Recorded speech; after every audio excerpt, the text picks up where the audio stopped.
Understanding balance through the unity of these energies is what helped me step out of an 8-year rut where I thought I was doing all the things that society told you that you should do, and I was still depressed. I still felt like I was going nowhere, and I still felt lost within myself, kind of on this hamster wheel of I'm doing things, so I'm going somewhere, but not really sure what direction I was headed in. These are insights that helped me with that. My name is Lucien Francois Mateo St. James. I am a spiritual epidemiologist, and thank you for co-creating this moment here with me on tonight's transmission of the Ministry of Assumption Absolute, brought to you by and courtesy of the Electric Temple.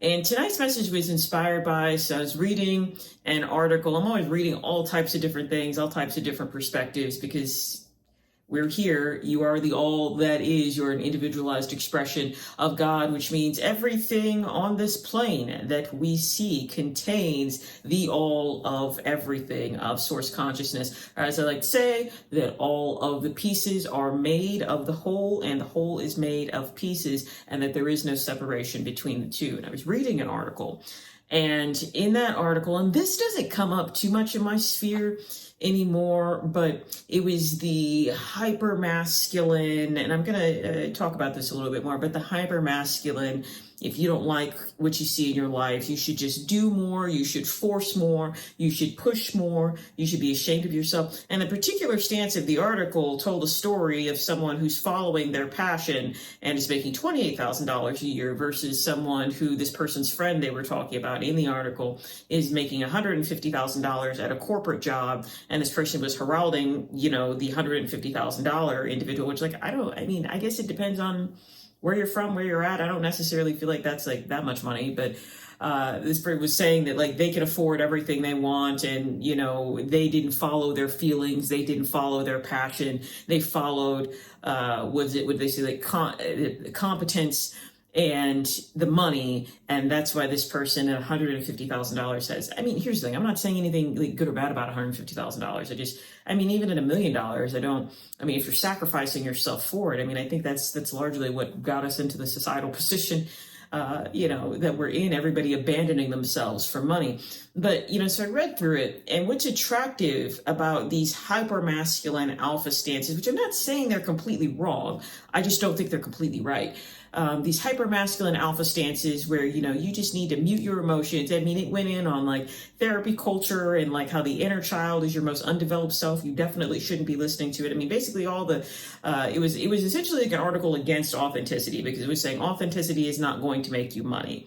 But then, what it was framing was like the outcome of money as the end all be all. And I think that most of us are really kind of living in that framework where if we don't have a certain amount of achievements, then we feel like we're doing something wrong. And then, there are people making $150,000 that are shaming themselves because they're not making $1 million. It doesn't, and the people that are making $1 million that are upset they're not making 10 million, that's what I'm saying. Like that climb, that I hate myself unless I'm celebrated by society for getting a specific achievement, but that my self-worth isn't internal because I'm not living as the all that am, the all that is, the all that am. I'm living as a representation of the ego mask that validates itself based on the things that it acquires, and there's never enough things to acquire.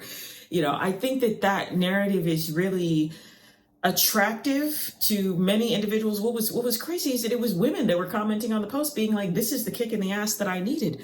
And again, so when I talk about masculine and feminine energies, I'm not talking about like body parts. I'm talking about the masculine being the shape, being the structure, being the doing, being the going, being the molding, the sculpting, the action, and the feminine being, or the firm maybe more so, and the feminine being the fluid, being the nurturing, being the receiving, being the void, being the birthing, being the creativity, being the seasoning on the meat, if you will, but the feminine being that more fluid energy, and that we need both. That's my message here, tonight. And this is pertinent if you feel stuck in life. So I think that hyper masculine, like doing, forcing, buy stuff to gratify your ego, but you'll never get enough things because, like, per that person's perspective, $150,000 was like the end all be all. And like, per my perspective, what I'm used to, I'm like, that is not at all the end all be all. Like, that's what you're saying, the height of ego achievement is. Whatever we're talking about out there, we're talking about the separation between the self and the world. We're talking about fragments. We're talking about that which is incomplete, and that which is incomplete I'm applying to myself. That's what I'm saying. Like, there's nothing out there that can validate your worth as a person because you are all of it. So I think that message is very attractive because it affirms everything that we read in school about who gets the best grades, about who's worthy, about who gets to feel good about themselves, about who gets the pat on the back.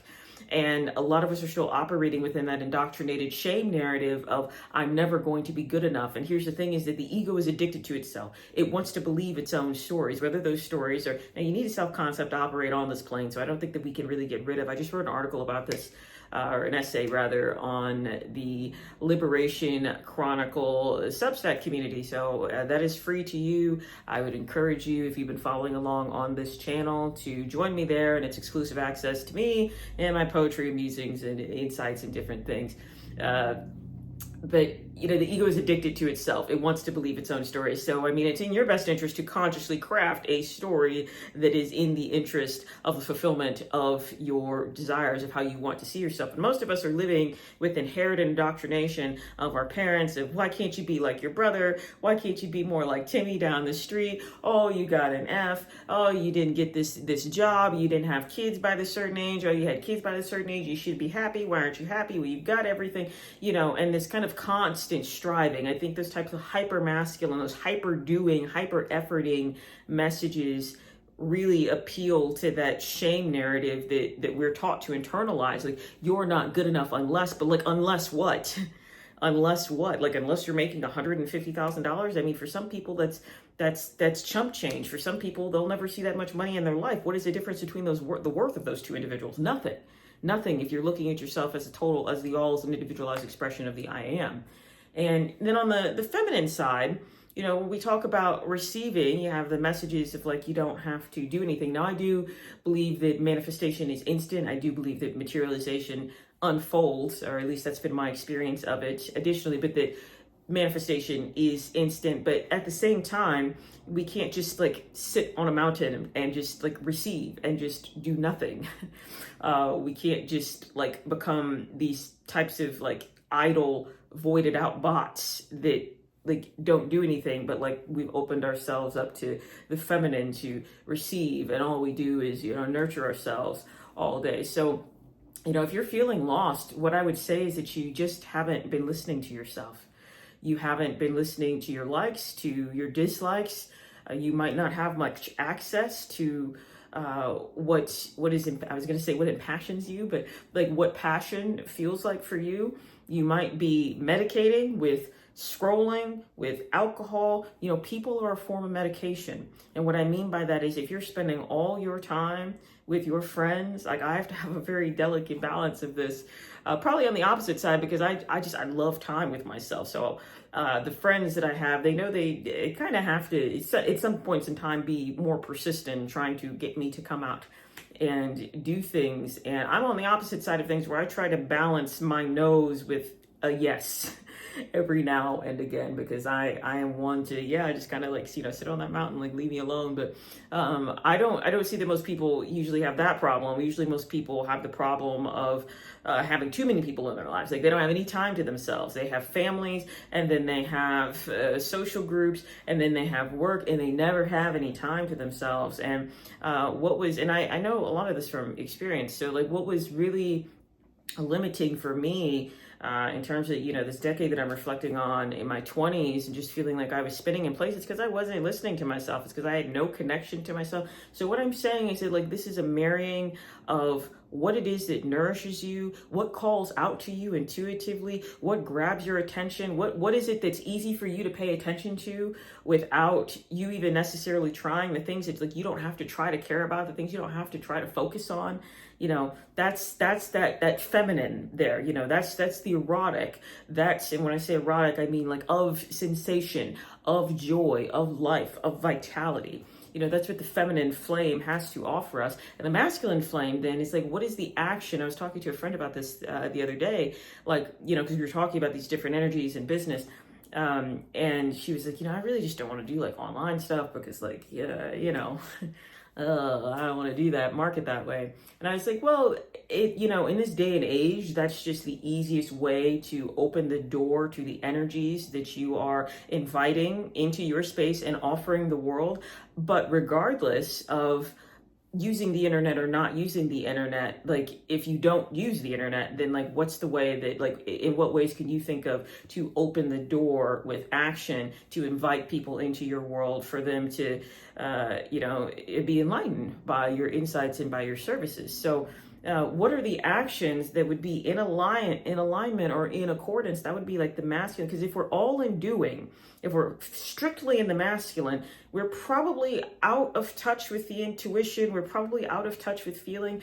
And no, we can't go all of our lives just, because if you're in a state where you're feeling everything and none of it's guided by any structure, and I've lived this life, you're going to live a really pretty chaotic life. I mean, that was a life that I lived when I was addicted and dependent to substances and people as well, relationship addictions. It was all feeling, no structure. But structure then with no feeling is its own type of, like, on one hand, you've got so much liveliness, it's chaotic, and, it's kind of just like constantly drowning in this tsunami of the wave of the self, of the ego. And on the other end, you have the ego just like pounding away and building a mountain to nothing, never feeling anything, not sure what it's doing, why it's doing it, only that the tower needs to be higher, and for who and to what aim, we don't know. So you have to marry, those two energies. I think this world is just very unbalanced right now. If we've got all feeling, we've got a type of hyper reactivity to everything. But if we've got all structure, we've got no vitality, we've got no spice, we've got, all form and no joy. So if you're feeling lost in life, you're probably just not listening to yourself. I would advise that you start spending copious amounts of time. And, fine. Why, I like listening to me is maybe part of what I'm talking about, is maybe part of the problem. I can't really get around that.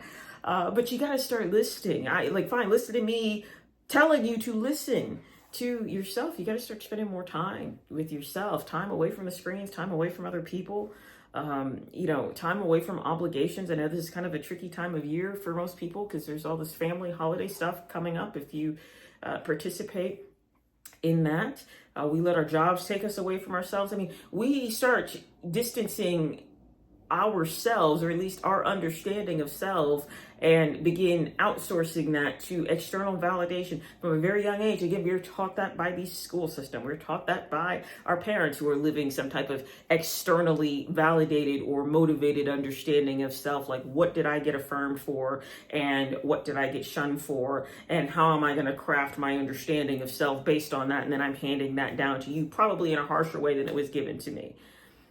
So it's a marrying of those two. So listen to yourself and find balance between the firm and the fluid, and recognize that, like, they are both important.